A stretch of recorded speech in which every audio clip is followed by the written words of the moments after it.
One day, my wife said something that genuinely caught me off guard. She insisted that I make a choice between her and my friends. Had my marriage really reached the point where my own wife was jealous of the people I'd known for years? Before I explain what happened next, let me give you some context and explain how things slowly got to this point. I'm 31 years old, my wife is 28, and we've been married for about a year and a half. If you told me 2 years ago that I'd be sitting here trying to make sense of everything that happened, I probably would have laughed. Because 2 years ago, honestly, life felt pretty close to perfect. Her name is Naomi. The first few months were exactly what people mean when they say, the honeymoon phase. Everything was easy. Everything was fun. We'd go out, we'd stay in, we'd stay up way too late talking about nothing and everything at the same time. There was just this natural chemistry that I hadn't felt before. Not like that, not that strong. And I know how that sounds, but it's the truth. So when things started moving fast, I didn't pump the brakes. Neither did she. 6 months in, we were engaged. A month after that, married. Small ceremony, close family, a few friends. Nothing fancy. But it was ours, and it felt right. People in our lives raised their eyebrows a little. My buddy Marcus literally said, "Bro, you sure?" And I said yes without even hesitating. Because when something feels that good, you don't sit around overthinking it. At least, that's what I told myself. We moved into my house right after the wedding. It's a place in the suburbs. Quiet street, 2-car garage, big backyard, the kind of neighborhood where people still wave at each other from the driveway. My parents bought it in the 90s. I grew up inside those walls. Lost them both before I turned 27, my dad first, then my mom about 18 months later. So the house isn't just a house to me, it's the last real piece of them I have. Some mornings I still walk into the kitchen and half expect to hear my dad's bad morning radio playing. Naomi loved it from the first time she walked through the door. She said it had good bones and real warmth, which made me feel something I couldn't quite name, like she understood it without me having to explain. She started putting little touches around the place, a throw blanket here, a plant there, and slowly it started feeling like our home instead of just my parents' old house. That part was genuinely beautiful. The first several months of the marriage were good, really good. Normal good, not movie good, but the kind of good that actually lasts. We'd come home from work and cook together, or not cook and just order Thai. We had our shows. Sunday mornings were slow and quiet. We'd do Costco runs on Saturday afternoons like two responsible adults, and then immediately buy something completely unnecessary from the food court. It was simple. It was ours. I was happy. And look, I want to be clear about something, because I think it matters for understanding everything that came after. I've always had a close group of friends, guys I've known since high school and college. We're not some rowdy crew causing problems. We're just regular guys in our 30s who still make time for each other, which honestly isn't as common as it used to be once everyone starts getting married and having kids and disappearing into their own lives. But we managed to hold it together. We'd get together maybe once or twice a week, sometimes more, sometimes less, depending on what was going on. One weekend, it'd be helping Derek tear apart his garage and figure out why the drywall was rotting. Another time we'd pile into someone's living room to watch the game with way too many snacks and entirely too many opinions about the offensive line. In the summer, someone would fire up the grill and we'd be out back until 10 o'clock. We'd go fishing a couple times a year, not because any of us were serious about it, but because it's the kind of activity where you can sit in silence and it doesn't feel weird. And sometimes on a random weeknight, a couple of us would just end up on someone's porch, drinking something cold, complaining about work, or the cost of everything, or just life in general. Nothing wild, nothing that should have been a problem for anyone. And in the beginning, Naomi genuinely didn't mind. She'd tease me about it sometimes. I'd get a text from Marcus saying we were watching the game at his place, and she'd look over my shoulder and say something like, "Go enjoy your caveman club." And she'd be smiling when she said it. It was a joke between us. I liked that she could joke about it. But things change, sometimes slowly enough that you don't even notice until you're already somewhere different. It started small. hard to pin down, small. A sigh when my phone buzzed. Do you have to go? When I mentioned plans. Nothing accusatory, nothing dramatic. Just a low hum of something that hadn't been there before. I'd come home after a Saturday afternoon with the guys and she'd be quieter than usual. Not upset, not cold, just dimmed somehow. Like a light turned down a few notches. I told myself it was nothing. Every couple goes through adjustment periods. You merge two lives together and there are going to be little frictions along the way. That's not a crisis. That's just marriage. I genuinely believed that. But the comments kept coming. And they got a little sharper over time. Little things. You just saw them last week. Or, I just thought maybe this weekend we could actually do something. Said in a tone that was calm on the surface but carried some weight underneath that I couldn't quite ignore. I started to notice that when I got home after being with my friends, there was always a period of recalibration, like I had to re-earn my place in the room somehow. And I didn't fully understand what I was noticing at the time. I just knew that something had shifted. The morning it really landed on me, I was getting ready to head over to my friend Chris's place. He'd been trying to sort out his garage for weeks. Water damage from a bad gutter situation, some shelving that had pulled away from the wall. I'd offered to help him on a Saturday morning, the kind of thing I'd done 100 times for a dozen different people. I was lacing up my work boots at the door, and Naomi was in the kitchen. I called over that I'd be back by early afternoon. There was a pause. Then she walked out and stood in the doorway between the kitchen and the hall, arms crossed, not angry exactly, but something close to it, or maybe far past it. I still can't decide. She looked at me for a second and said, "Do you ever actually want to be home with me?" Her voice was flat, quiet, like she wasn't trying to pick a fight. She was just asking, like it was a real question she'd been sitting with for a while. I didn't know what to say. I remember staring at her for a beat too long, my hand still on the doorknob, genuinely unsure how to respond in a way that was honest and fair and didn't make things worse all at once. And that was the moment. Not the biggest thing that ever happened between us, not the loudest, not the most dramatic, but that was the moment I understood that what we were dealing with wasn't just small adjustments and growing pains. Something real was happening. And I had no idea yet just how real it was going to get. After that morning with the garage and the doorknob and that quiet, flat question, I told myself we'd talk it through. That night, we did. It was one of those conversations that starts careful and measured and ends somewhere neither of you fully expected. We sat at the kitchen table, the kind of conversation where nobody raises their voice but the air in the room still feels heavier than it should. Naomi said she didn't feel like she was my priority. That since the wedding, she expected things to feel different. More like a unit, she said. More like us against the world, instead of two separate people living in the same house. I heard her. I really did. And I told her that. But I also told her the truth, which was this. Having friends doesn't make me a bad husband. That's not how any of this works. Adults have people in their lives. Friends, co-workers, neighbors, people who call because they need a hand with something. That's not a character flaw. That's just being a human being. I said, if Marcus calls me because his car broke down on the highway, I'm not going to pretend I don't know him just because I'm married. She didn't love that example, but I meant it. She said she understood that, in theory, but in practice, she kept coming back to the same place, that every time I left to be with them, it felt like proof that she wasn't first. Not that she was second, not that she was equal, but that she was somewhere further down the list than she should be. I didn't know how to argue with a feeling. You can't logic your way around someone's emotions, so I tried to compromise. I started being more intentional about planning things with her, date nights, trips we'd been talking about but hadn't booked. I pulled back a little on how often I was seeing the guys, not dramatically, but enough that I thought she'd notice. She did notice. Things got a little easier for a few weeks. I thought, okay, we found the balance, we're good. But the issue had a way of circling back.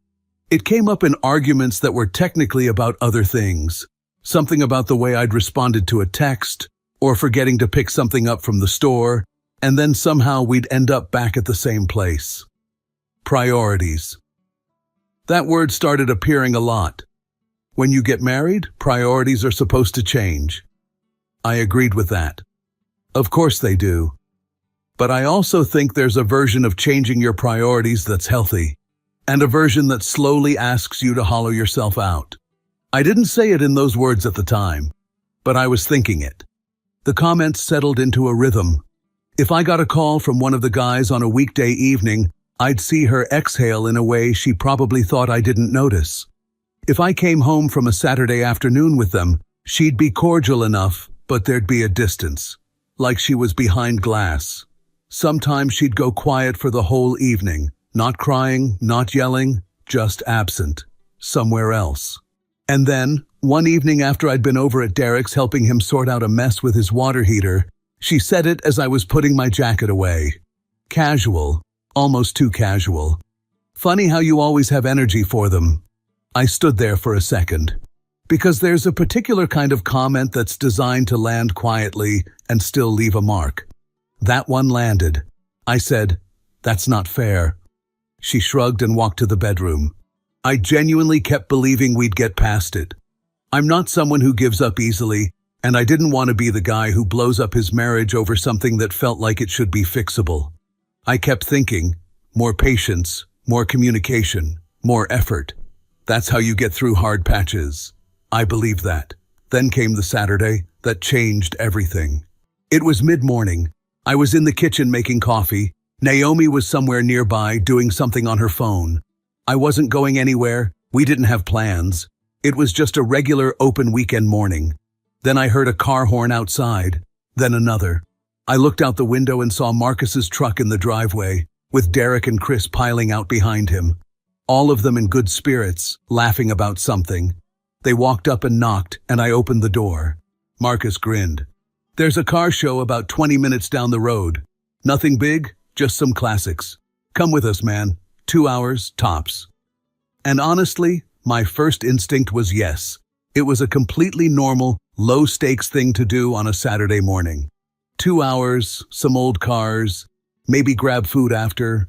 The kind of thing that recharges you. I started to say, "Yeah, let me grab my jacket." And then I felt the temperature in the room shift. Naomi had been standing just inside the kitchen. She'd heard everything, and when I glanced back at her, her face was completely different from what it had been 2 minutes before. Not tearful, not panicked, just locked. Like something had finally run out of room to stay quiet. The silence stretched for a second too long, and then she said it. "Make a choice. Me or your friends." Her voice was even, almost calm, which somehow made it worse. Nobody moved. Marcus, Derek, Chris, they all went still. I watched it register on their faces, the immediate instinctive discomfort of men who have just accidentally walked into the middle of something they were never supposed to see. Nobody made a joke. Nobody tried to smooth it over or pretend they hadn't heard it, because there was no version of pretending it away. Derek looked at his shoes. Chris cleared his throat quietly. Then Marcus said, "Hey man, it's all right. We'll catch you another time." His voice was easy, no edge to it. He wasn't upset. He was just giving me a way to close the door. The three of them turned around and walked back to the truck. Doors closed, engine on, gone. I stood there for a moment in my own doorway. The shame came fast. Not the dramatic sinking kind, more like a slow heat in my face. I thought about what that had looked like from their side. 3 guys showing up for a casual Saturday morning and walking into something that felt like a test I hadn't known I was taking. I didn't like how it felt. I didn't like it at all. I turned back to Naomi. She was waiting. There wasn't much to say in that moment that wouldn't have made things worse. I was angry, I was embarrassed, and underneath both of those, I was tired in a way that had been building for a while. But I also saw something in her expression that told me she wasn't being cruel. She was serious. Whatever was happening inside her, it was real to her. So I said the only thing that was going to end the morning without burning the whole thing down. "Fine, I choose you." She exhaled. The tension dropped a few degrees. She nodded, and after a while she came over and hugged me, and I hugged her back, and that was that. But here's the thing about saying words just to stop a fire. The fire doesn't actually go out. You just stop watching it. Because standing there with my arms around my wife, I kept turning the same thought over in my head. It wasn't about the car show. It wasn't about Marcus or Derek or Chris. It was something quieter and more unsettling than any of that. My friends hadn't done anything wrong. They'd knocked on a door on a Saturday morning.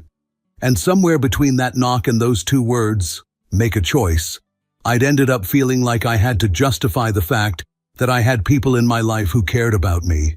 That wasn't a problem I could solve by coming home earlier. And for the first time, I let myself sit with that. Really sit with it. Because I could feel, not loudly but clearly, that we were heading somewhere. And whatever was at the end of that road, I didn't think a compromise was going to be enough to stop us from arriving there. A few days after the car show that never happened, I texted Marcus. Just a simple, "Hey, you got a minute?" He did. So after work on a Tuesday, the four of us ended up at a bar about 10 minutes from the office.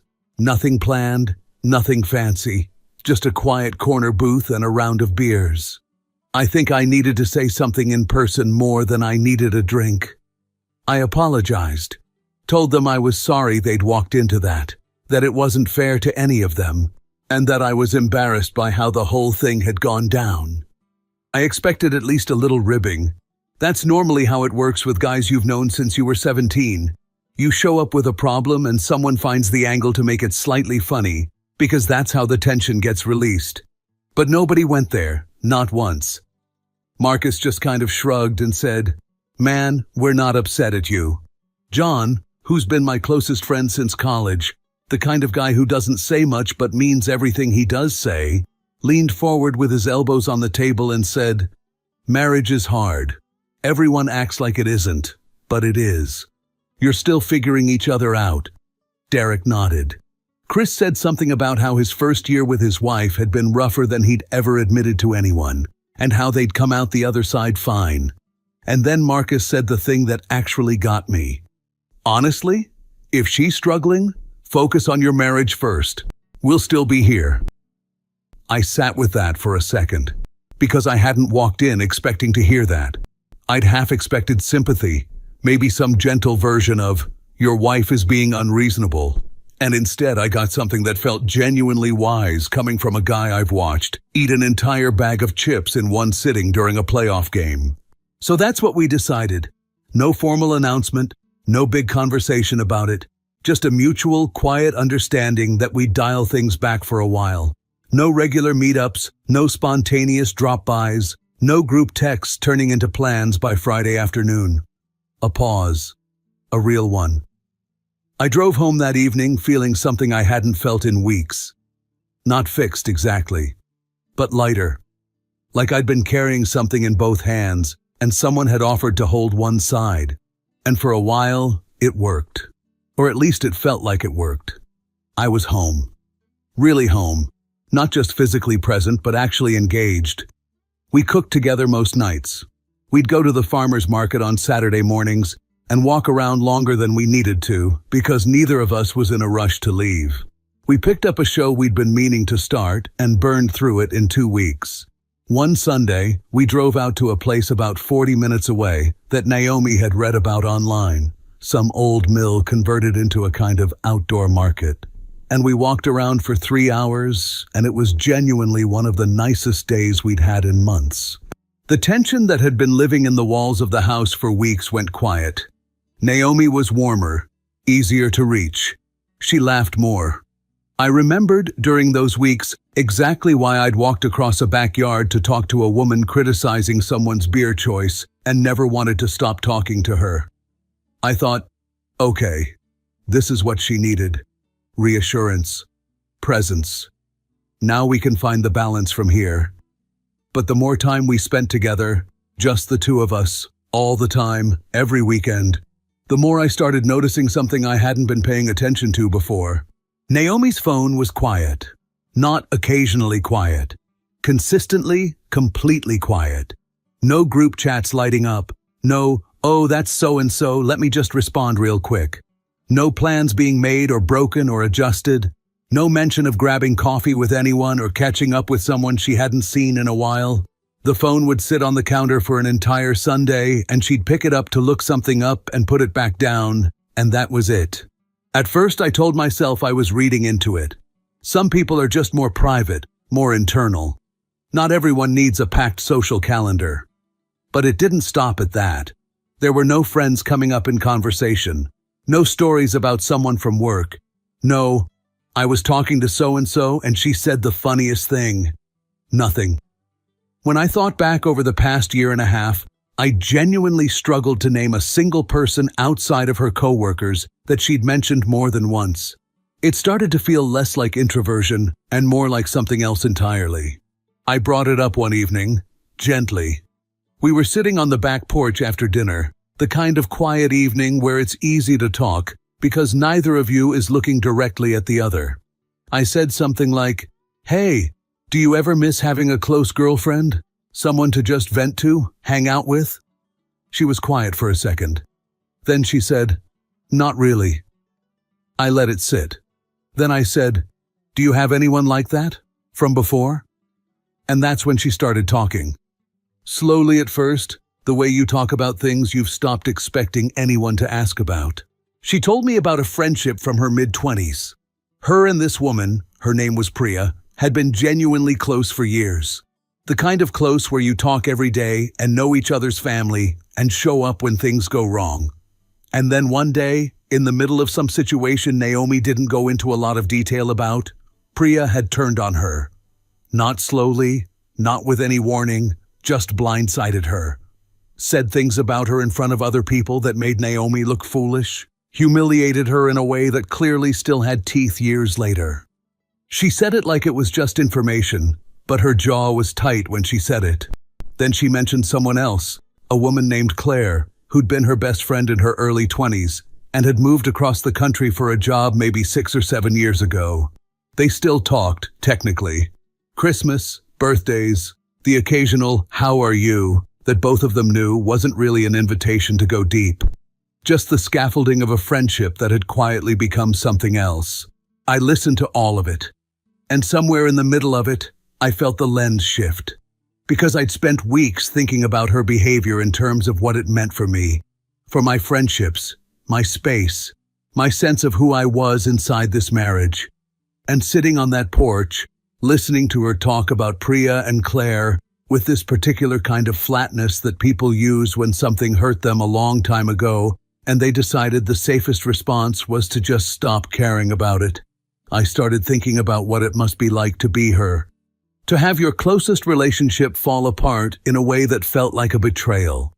To watch another one slowly dissolve into distance and obligation.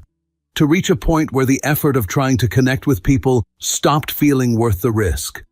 I started being more intentional about it after that. Not pushing, just opening small doors. I mentioned a community pottery class that I'd seen advertised somewhere. She wasn't interested. I pointed out that there were a couple of women on our street, the Hendersons and the woman 3 houses down whose name I always forgot, who had tried more than once to strike up a conversation with Naomi. They'd invited her to something once, a neighborhood thing, and she'd politely declined. I said, "They actually seem nice. I think they genuinely wanted to get to know you." She said, "I'm not interested." I tried a different angle another time, something low-key, no pressure. She said, "People are fake." And I didn't push past that, because I could tell those 2 words weren't cynicism exactly. They were armor. The kind you build one disappointment at a time until it stops feeling like armor and just starts feeling like how you see the world. Here's what I understood, sitting with all of it, turning it over quietly in my head over the course of those weeks. She wasn't trying to control me. Or, not only that. Underneath the frustration and the ultimatums and the make a choice, there was something much older and quieter at work. Naomi had been slowly closing herself off from the world for years.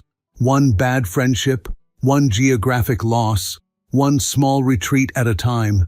And by the time we got married, I was it. I was the whole circle. And every time I stepped outside of that circle, even just to help a friend with his garage, some part of her experienced it as the beginning of the end. I didn't feel angry about that. I felt sad. The kind of sad that sits heavy because it's not anyone's fault, but it's still very much a problem. Because here's the other thing I understood. Even as I felt sorry for her, a marriage can't be the only living thing in someone's world. It can't carry that weight. Love isn't a solution to loneliness, not the deep structural kind. You can be with someone every single day and still be lonely, if the only way you know how to feel safe is to make the walls smaller and smaller until there's nowhere left to go. I didn't have the words for all of that yet.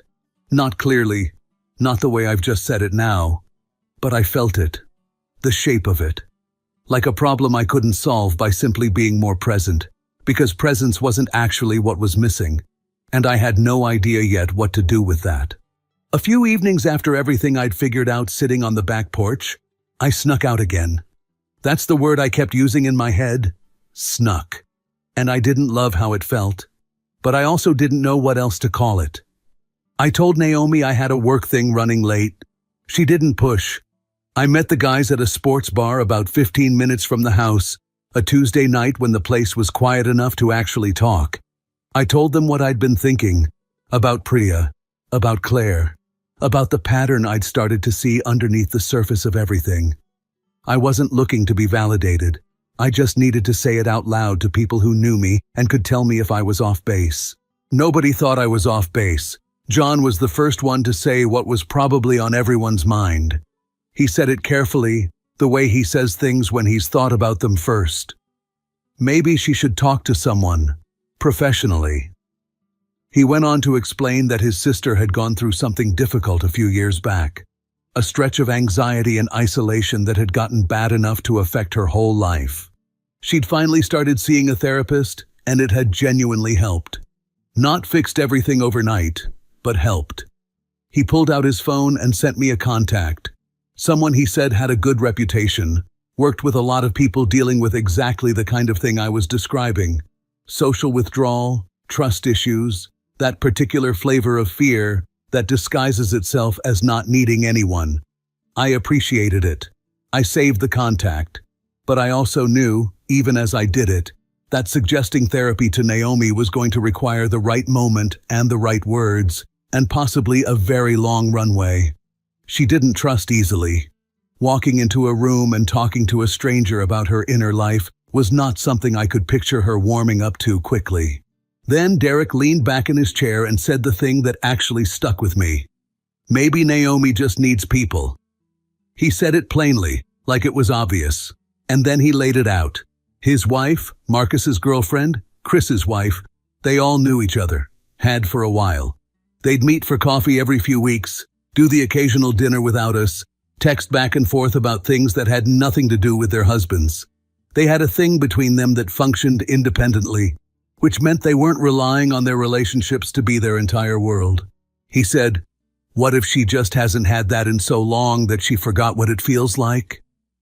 The table got quiet for a second, the kind of quiet where something has actually landed. And then, because we are who we are, the conversation slowly turned into something that felt vaguely like a heist being planned by people who've watched too many movies. We started thinking through ways to engineer it. Naturally, without pressure, without it feeling like an intervention or a setup. A barbecue at Marcus's place, invite everyone, let it happen organically. Maybe a coffee that his girlfriend could casually extend an invitation for. There was a city festival coming up in a few weeks, one of those outdoor things with food vendors and a live band, and someone floated the idea of going as a group, something low stakes, public, no expectation attached. The whole point was simple. Get Naomi around other women in a context where nobody was pushing anything. No agenda on the surface. Just proximity and time and the possibility that something natural might take root. I drove home that night feeling something I hadn't felt in a while. Genuine hope. Not the kind you manufacture to get yourself through the week. Actual hope. Like we had a plan, and the plan made sense, and maybe we were finally approaching this from the right direction. That was a Tuesday. By Thursday, none of it mattered. I was at my desk in the early afternoon, working through something that wasn't going well and required more concentration than I had available, when my phone buzzed. I glanced at it, expecting nothing. It was a number I recognized as my neighbor. The guy 2 doors down, Gary, retired, usually waved from his driveway. I picked up. His voice was wrong from the first word, tight, like he was trying to stay steady. "Caleb, you need to come home, right now." My first thought was a break-in. My second thought was something happened to a car. My brain was running through reasonable explanations in the half-second before I processed the background noise. Sirens, more than one, not moving, stationary. The bottom dropped out of my stomach. I was already standing up, grabbing my keys, when I called Naomi. She picked up on the second ring, and I told her as calmly as I could, which was not very calmly, that something had happened at the house, and she needed to leave work and come home now. I didn't say the word fire. I don't know why. Maybe I wasn't ready to say it yet. I drove home faster than I should have. The whole way there, I kept talking myself in circles. Old wiring, I thought. I'd been meaning to get it looked at for 2 years. It was on a list. Everything is always on a list. I turned onto our street, and the list didn't matter anymore. There were 2 fire trucks angled in front of the house, hoses across the lawn, water running dark and dirty off the curb and down the street. The smell hit me before I even got out of the car. That specific, suffocating smell of smoke and wet char, that once you've encountered it, you never mistake for anything else. Gary was standing near the edge of the driveway. He walked over to me immediately. He and his wife had seen the smoke from their kitchen window and called 911 right away. Couple other neighbors had come out too, tried to do what they could before the trucks arrived. He said it like he was apologizing for not doing more, which almost broke me, because he'd probably just saved the house. The structure was standing. I kept having to remind myself of that. It was still there. The walls were still up. The roof was still on. But standing there looking at it, at the black streaking up the siding near the kitchen window, at the broken glass, at the way the front door stood open at a wrong angle, it didn't look like home anymore. It looked like something that had been through something, which I suppose it had. Naomi pulled up about 10 minutes after I got there. I watched her get out of the car and just stop. She stood on the sidewalk and looked at it for a long moment without saying anything. I walked over and stood next to her. The kitchen and part of the living room had taken the worst of it. Several rooms toward the back were soaked from the hoses. The walls in the hallway were blackened. The air in there, one of the firefighters told me, was going to be bad for a while. Smoke damage goes deeper than it looks, gets into everything. He told me they'd need to assess the structure, that we couldn't stay there, probably not for weeks. I nodded. I understood the words. My brain was filing them away in some functional place, while the rest of me stood there on the lawn of the house my parents bought when I was 3 years old, in the neighborhood where I'd learned to ride a bike and come home to after school every single day for 15 years, and tried to process the fact that I'd almost lost it while I was sitting at a desk 40 minutes away. And then I heard Naomi. Not words, just sound. The kind of crying that doesn't have any performance in it.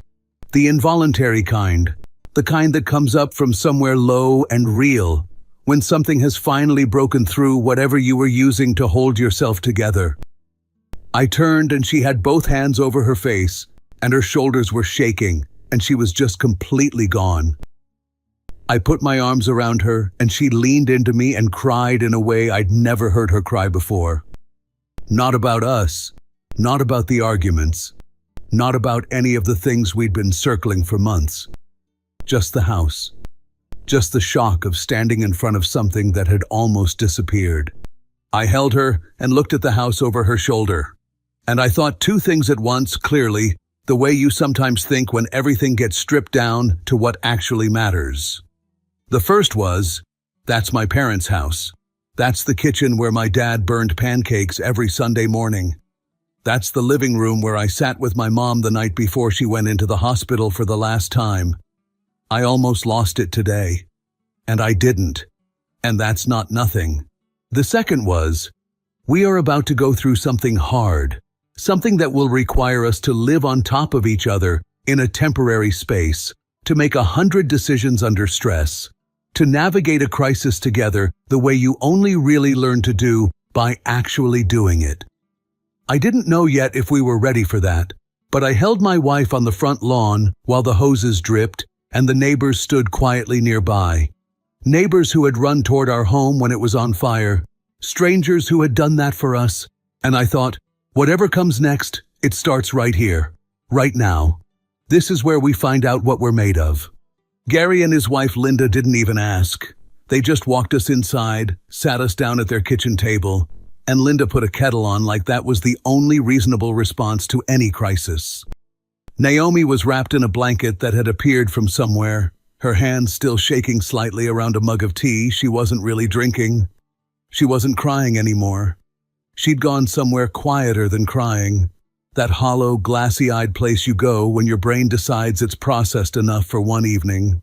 I sat next to her and did the things you do on autopilot when you're not ready to feel the big thing yet. I answered Gary's questions. I nodded when Linda said the important thing was that we were safe.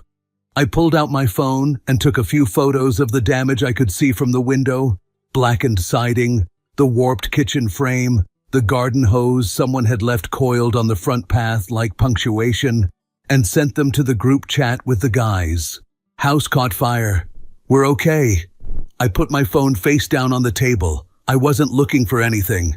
I just didn't want them to wonder why I'd gone silent. 30 minutes later, there was a knock at Gary's front door. John came in first, Lauren right behind him. He took one look at us, me at the table, Naomi in the armchair with the borrowed blanket. And he didn't do the thing where you stand in the doorway and say, "Oh my God," and make the person who's already exhausted manage your reaction for you. He just walked over and put a hand on my shoulder for a second. Then he looked at Naomi. He said, "You're staying with us. End of discussion." Naomi looked up at him. I don't know exactly what she saw in his face. Probably just a straightforward, no-performance kind of kindness. But she didn't argue. She nodded. Lauren sat down next to her and said something quietly that I didn't catch, and Naomi nodded again. We were in John's guest room within the hour. Lauren found clothes that mostly fit. John made a run to the pharmacy and came back with toothbrushes and things neither of us had thought to grab. The room was clean and warm, and the bed had too many pillows, which I didn't mind at all. Naomi sat on the edge of it and looked at the wall for a while. I sat next to her and didn't say anything, because there wasn't anything to say that was going to help. And sometimes you just have to let the silence be what it is. I thought she might fall asleep early. She looked like someone who had used up everything. But then I heard the front door. It was Marcus first, then Derek and his wife Amy, then Chris, who'd brought his girlfriend, and also, inexplicably, 2 boxes of food from a barbecue place nearby, because Chris processes stress by feeding people. Then a couple of other faces, friends of friends, guys I knew, their partners. One after another, in the space of maybe 45 minutes, John's living room went from quiet to full. Nobody had organized it. Nobody had sent out a formal call. It was just the group chat doing what group chats do when something real happens. People reading it, looking at the photo, and getting in their cars. I stood in the doorway between the hall and the living room and watched it fill up and felt something in my chest that I didn't have a clean word for. The men gathered around John's kitchen table, and within about 10 minutes, it had turned into a working session. Marcus knew an electrician who owed him a favor and was already texting him. Derek had done drywall work on his own house and started asking specific questions about which walls had taken water. Chris knew someone in flooring. Someone else had a truck and knew where to get materials wholesale. It wasn't dramatic or loud. It was just practical men doing what practical men do when they decide a problem belongs to all of them. I kept looking over at the living room. Amy had sat down next to Naomi on the couch. Lauren was across from them. Another woman whose name I was blanking on had pulled a chair over. They had wine that had appeared from somewhere, and more importantly, they had the kind of conversation going that I could hear the rhythm of without catching the words. The low, continuous back and forth kind that means someone is actually being listened to. Naomi still had the blanket from Gary's house around her shoulders. But she wasn't looking at the wall anymore. She was talking. I watched her for a moment, just a moment, because I didn't want to stare, and I saw something in her face that I hadn't seen there in a long time. Not happiness exactly, more like relief.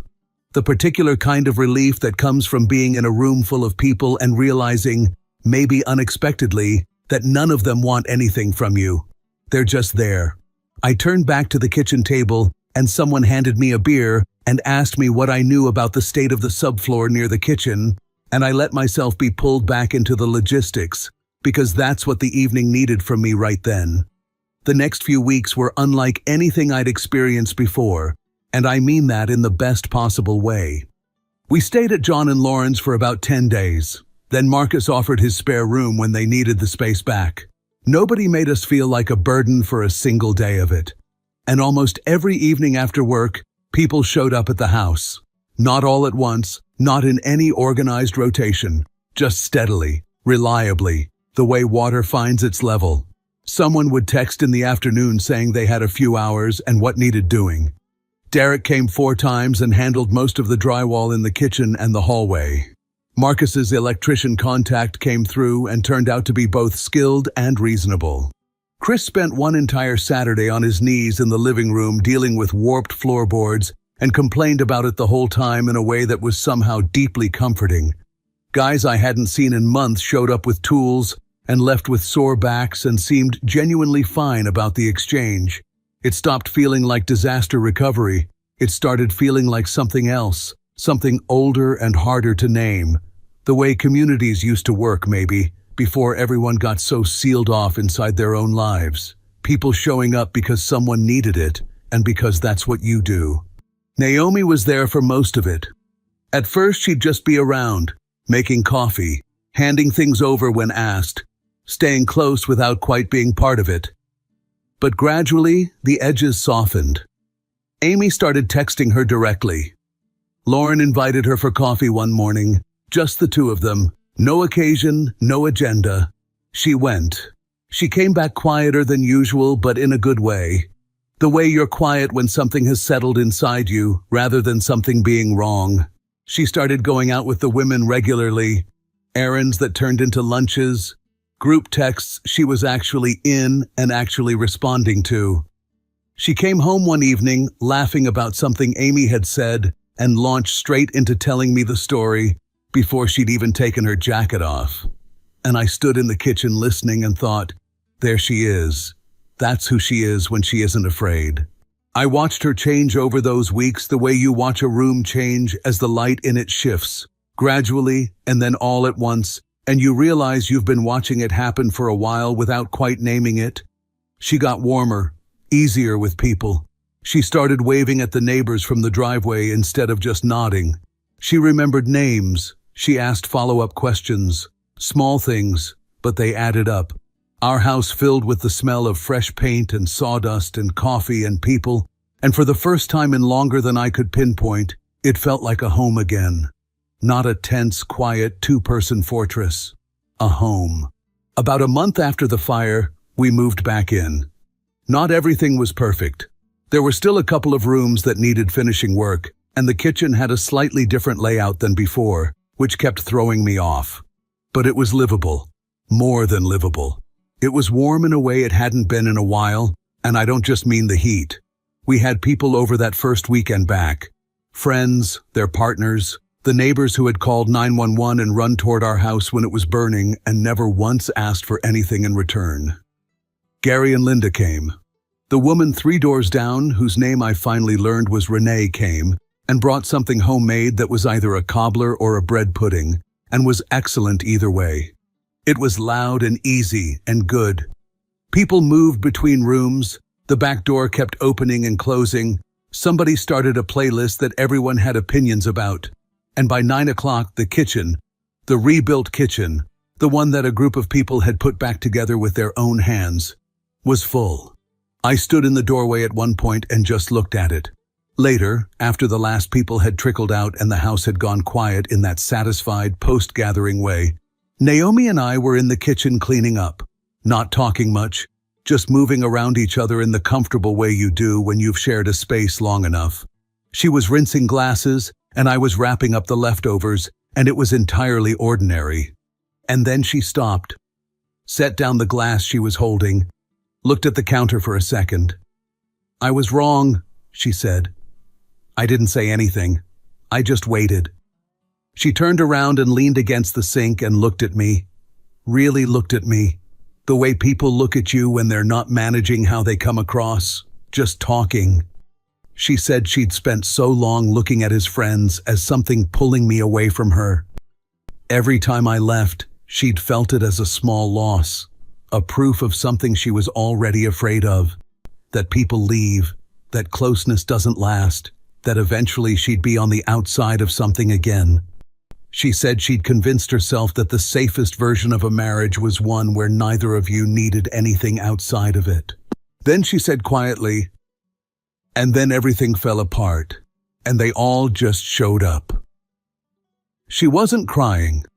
Her voice was steady, but I could hear what was underneath it.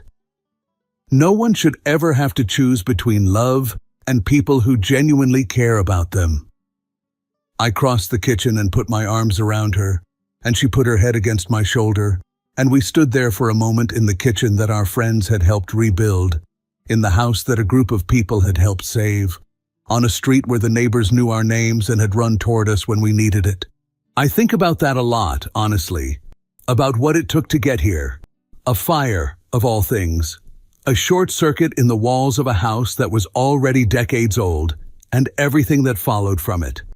I wouldn't wish it on anyone, but I also can't pretend it didn't break something open that needed to be opened. Naomi sees a therapist now. She started about 6 weeks after the fire. Her idea, which mattered.